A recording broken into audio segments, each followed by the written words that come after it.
மலேசிய Thailand எல்லைப் பகுதிகளில் பாதுகாப்பு மற்றும் கடத்தல் தடுப்பு நடவடிக்கைகளை வலுப்படுத்தும் நோக்கில் உள்துறை அமைச்சர் டத்துஸ்ரீ சைஃபுடின் நசுத்தியோன் இஸ்மாயில் 2 நாள் அதிகாரப்பூர்வ பயணமாக லங்காவிக்கு வருகை தந்துள்ளார்.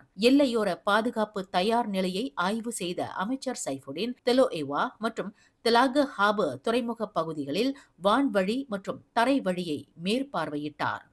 இந்த ஆண்டு ஏப்ரல் 22 வரை கிடா மாநிலத்தில் மட்டும் மானிய விளைபொருட்கள் கடத்தல் தொடர்பாக 58 வழக்குகள் பதிவு செய்யப்பட்டு சுமார் 1.1 லட்சம் ரிங்கிட் மதிப்பிலான பொருட்கள் பறிமுதல் செய்யப்பட்டுள்ளன என்பதையும் சைஃபுடின் விளக்கினார். கடத்தல்காரர்களின் முக்கிய இலக்காக டீசல் மற்றும் பெட்ரோல் இருப்பதை சுட்டிக்காட்டிய சைஃபுடின் எரிபொருள் கசிவை தடுக்க கடுமையான நடவடிக்கைகள் எடுக்கப்படும் என எச்சரித்தார்.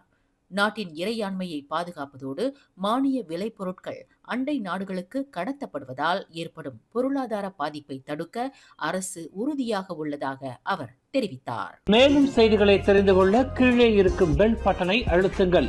உங்கள் மகிழ்ச்சியை வெளிப்படுத்த லைக் மற்றும் ஷேர் செய்யுங்கள். தொடர்ந்து திசைகளோடு இணைந்திருக்க சப்ஸ்கிரைப் செய்யுங்கள்.